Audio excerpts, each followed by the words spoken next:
Monza, September 10th, 1978. The lights go out. 26 cars surge toward the first chicane. And then, within seconds, chaos. A cascade of collisions at the start, tires flying, fire. Buried inside the wreckage is the Lotus 78 of Ronnie Peterson, the man many in the paddock quietly believed was the fastest driver on the grid. He is pulled from the car alive. His legs are shattered, 27 fractures, but he is conscious. He even speaks to those around him. The doctors are cautiously optimistic. By the following morning, he is gone. A fat embolism reached his bloodstream overnight, triggering kidney failure. Ronnie Peterson died at 9:55 a.m. on September 11th, 1978. He was 34 years old. This part, most of you already know. But here is what I want to talk about today. Not how Ronnie Peterson died, how brilliantly, almost violently, he lived. Because here's the question that some of the Formula One fans asks for nearly 50 years and still sparks debate whenever the greatest drivers of all time are discussed. How good was Ronnie Peterson? And was he one of the 5 best drivers in the history of Formula One to never win a world championship? But I'll tell you this up front, the case for Ronnie Peterson is stronger than most people realize. Banked Ronnie Peterson was born on February 14, 1944, in Almby, a quiet borough of Örebro, a mid-sized city in central Sweden. There was nothing particularly glamorous about his beginnings. No wealthy family backing, no silver spoon, just a teenager who fell in love with speed and whose father helped him build his first kart almost from scratch. He entered the Swedish karting championship in 1962 at 18 years old. By 1963, he was already winning 8 out of 12 races and claimed the championship title convincingly. By 1964, he had won it again. The talent was obvious. From karts, Peterson moved into Formula 3, where he continued to dominate. In 1969, the same year a young Emerson Fittipaldi was still finding his feet in European racing, Peterson won the FIA European Formula 3 Championship, and along the way also won the prestigious Formula 3 support race at the Monaco Grand Prix. That Monaco win was significant. On the most unforgiving, most technical circuit in the world, a place where bravery alone will get you killed, Peterson was already doing things with a racing car that others simply couldn't. Formula One came calling almost immediately. In 1970, he made his debut with the March team. He was 26 years old. Now here is where Ronnie Peterson becomes genuinely fascinating, because you need to understand what Formula One was in the 1970s to truly appreciate him. This was an era when drivers died regularly. Jochen Rindt killed at Monza in 1970, the year Peterson debuted. Joe Sifford, Roger Williamson, Francois Sever, Helmuth Koenig, Mark Donohue, Tom Price. The list is long and brutal. In this environment where the line between glory and death was tissue thin, most top drivers were consumed by survival instinct, political calculation, and raw ego. It was almost a professional requirement to be difficult, demanding, and ruthless. Lauda calculated everything. Stewart lobbied for safety with surgical precision. Fittipaldi played the politics of a team leader. Even Andretti had the sharp elbows of a proven champion. And then there was Ronnie Peterson. People who knew Peterson, really knew him, described someone almost impossible to reconcile with the image of a man who threw a Formula One car sideways at 250 kilometers per hour. The official Formula One website, in a tribute published 40 years after his death, captured it perfectly. Those who worked with him described him as a gentle bloke, shy by nature, slow to open up, but warm and deeply loyal once you trusted you.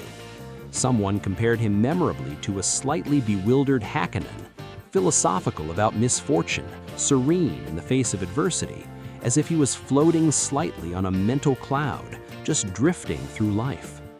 That was Ronnie Peterson, the man who, on track, was capable of making a Formula One car do things that looked physically impossible, and who off it was described by his contemporaries as one of the most decent human beings they had ever encountered in the sport.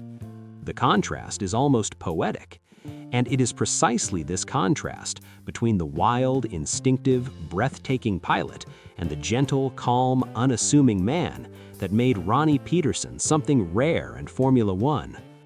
Let's talk about numbers. Because in Formula One, opinions are plentiful. Everyone has a favorite driver, a favorite era, a favorite argument. But numbers, real, cold, verifiable numbers, are harder to dismiss. And when you look at what Ronnie Peterson actually produced across his 9 seasons in Formula One, a picture emerges that is difficult to argue with. 123 race starts, 10 victories, 26 podiums, 14 pole positions, 9 fastest laps, 25 front row starts. Let's put that in context. In the entire history of Formula One, only a handful of drivers have achieved 14 or more pole positions without winning a world title.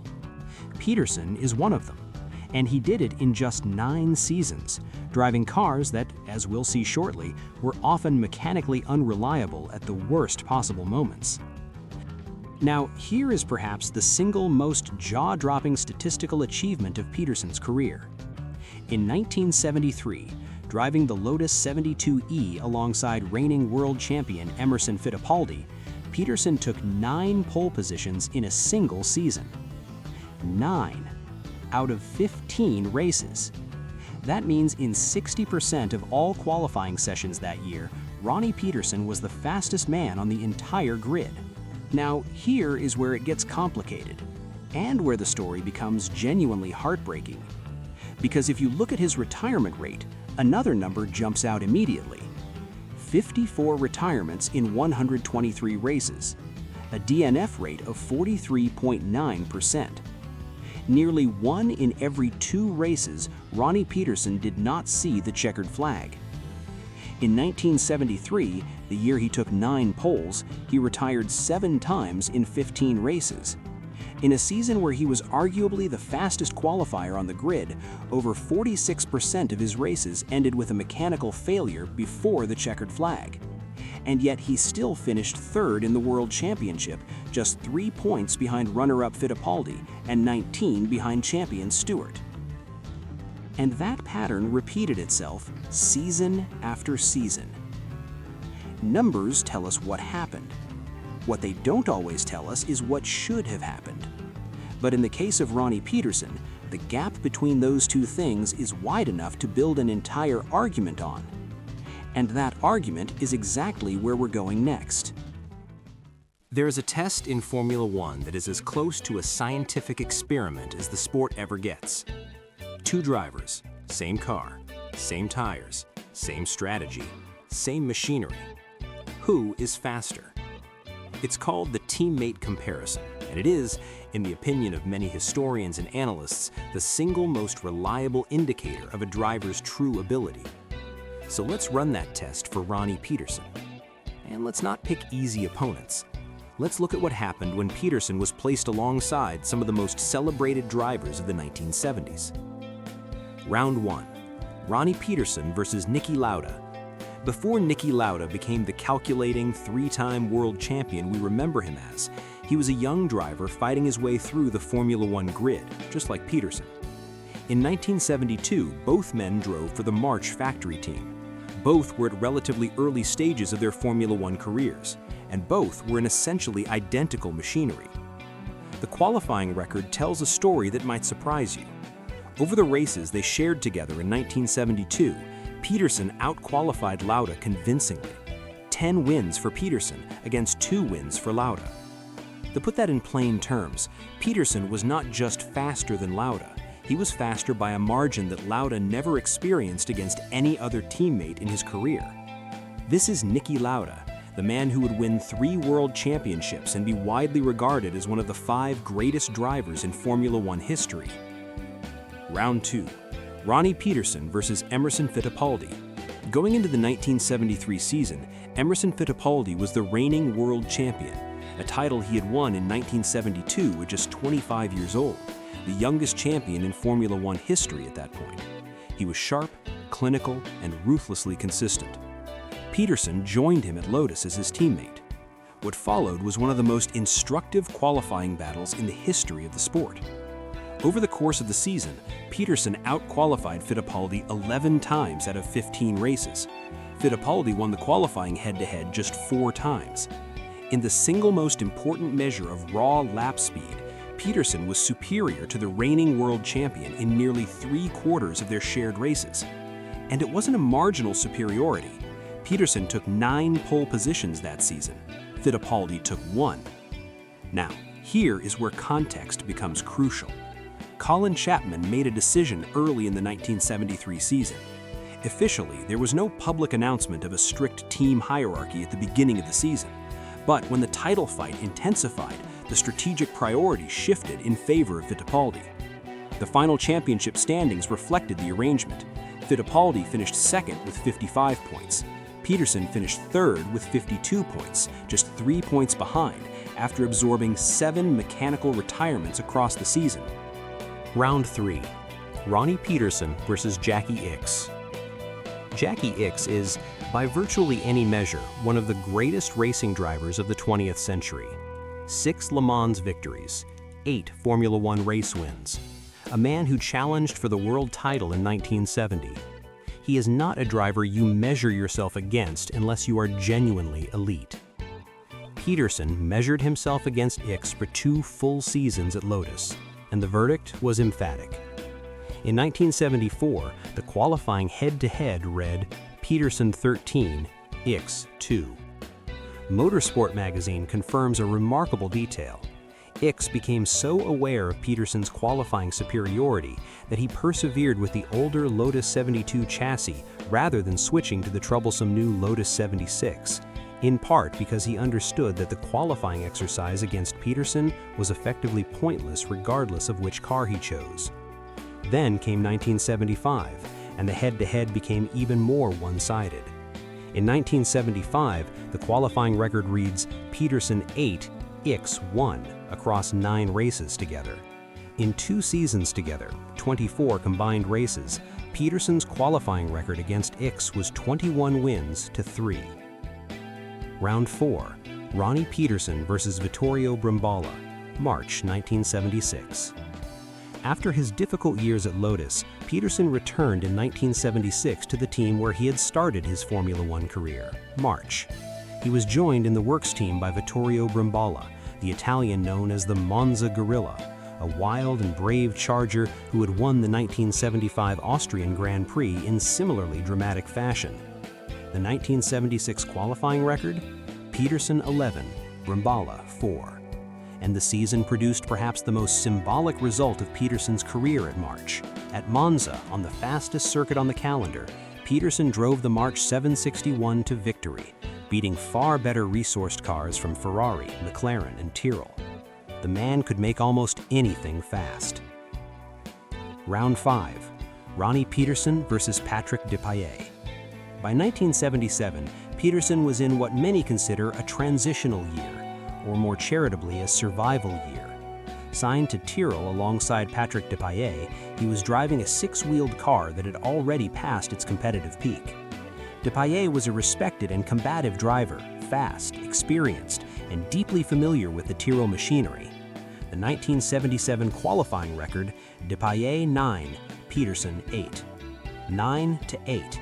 In 17 races together, the margin between them in qualifying was a single race. Against a driver who was at home in the car, on a team that understood Depailler's needs, Peterson still made it a statistical coin flip. His championship points total that year was modest, 7 points, 11 retirements in 17 races. Round 6. Ronnie Peterson versus Mario Andretti. This is the most significant comparison of Peterson's career, and the most complicated. By 1978, Mario Andretti was already an American motorsport legend, Indianapolis 500 winner, NASCAR race winner, 4 Formula One victories in 1977. He was one of the 2 or 3 best drivers in the world at that precise moment in time.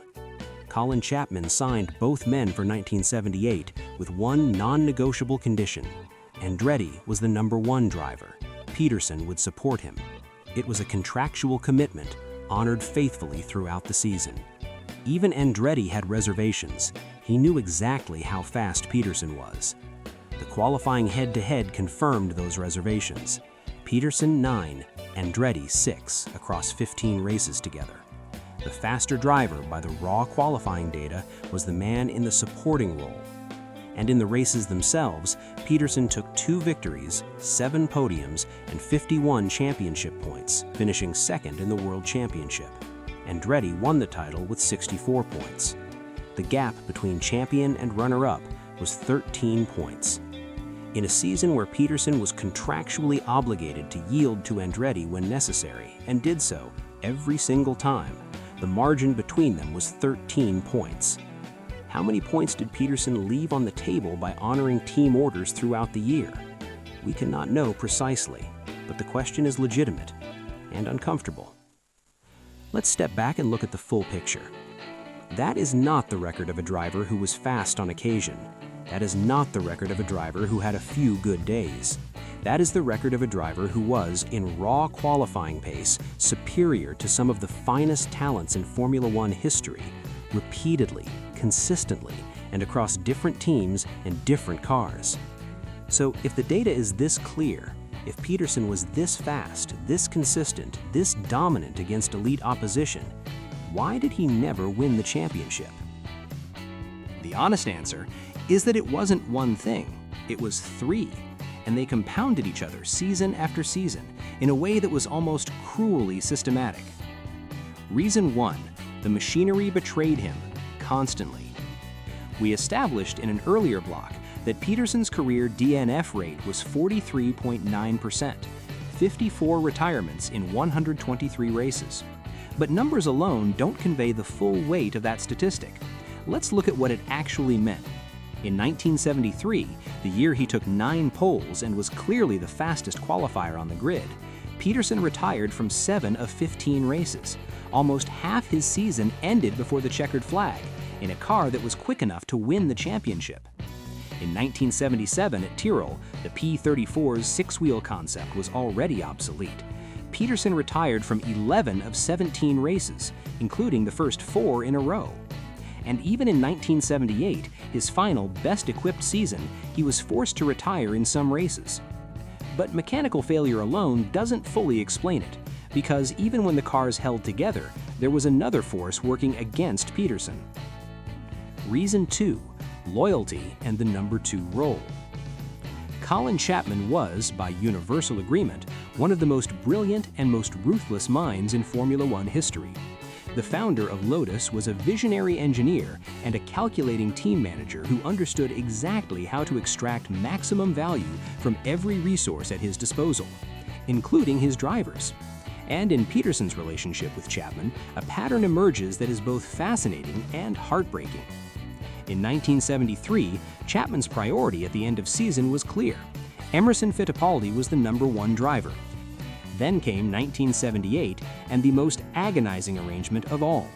When Chapman signed Peterson back to Lotus for the ground effect revolution that the Lotus 78 and Lotus 79 represented, the terms were unambiguous. Mario Andretti was the #1, and Peterson accepted, not reluctantly, not with public complaints, not with the kind of political maneuvering that other top drivers of the era would have engaged in almost as a reflex. He accepted because that was the kind of man he was. Reason 3, the timing was simply against him. In 1971, Peterson's first full season in Formula One, he finished second in the World Championship with 33 points, scoring 5 podiums and never winning a race. He was, in raw terms, the second best driver of that year. The champion was Jackie Stewart in his dominant Tyrrell. Peterson was exceptional, but Stewart was exceptional in better machinery. In 1973, the closest he ever came before 1978, the championship went to Stewart again, who announced his retirement at the end of the season. By 1974 and 1975, Lotus had lost its way. By the time the team rediscovered its brilliance with the ground effect cars in 1977 and 1978, Peterson was 33 years old and had already accepted a supporting role to access the machinery. The windows opened, and machinery, politics, or misfortune consistently closed them before Peterson could climb through. 3 reasons, 3 forces: mechanical failure, contractual loyalty, cruel timing. Any one of them in isolation might have been overcome. Together, across 9 seasons, they formed a wall that even Ronnie Peterson's extraordinary speed could not break through. It wasn't that he wasn't good enough. It was that being good enough was never quite sufficient. But here's the question we still haven't fully answered. Good enough compared to whom? Because to truly evaluate where Peterson stands in the pantheon of Formula One drivers who never won the championship, we need to hold him up against the others, the names everyone mentions, the legends whose cases are argued with equal passion. And that comparison is more interesting than you might expect. If there is one name that appears above all others in this conversation, it is Sir Stirling Moss. The case for Moss is remarkable. In 66 Formula One starts, he won 16 races, a win rate of 24.2%. He finished second in the World Championship 4 consecutive times, from 1955 to 1958. In 1958, he lost the title by a single point to Mike Hawthorne, despite winning more races than Hawthorne, largely because Moss himself came to Hawthorne's defense in a steward's inquiry, preventing a disqualification that would have swung the title. He sacrificed the championship for what he considered the right thing to do. Where does Peterson stand relative to Moss? Moss raced in an earlier era, against a smaller and less internationally competitive grid. His win rate is higher, his versatility is unmatched, but his Formula One career was shorter, 66 starts to Peterson's 123, and ended prematurely through injury. Most historians place Moss above Peterson. That feels right, but it is a distinction of degree, not of category. If Moss represents the complete racing driver, Gilles Villeneuve represents something different, and perhaps even more visceral. He represents the idea of speed as an act of pure, almost reckless self-expression. In 67 Formula One starts, Villeneuve won 6 races, took 2 pole positions, set 8 fastest laps, and scored 13 podiums.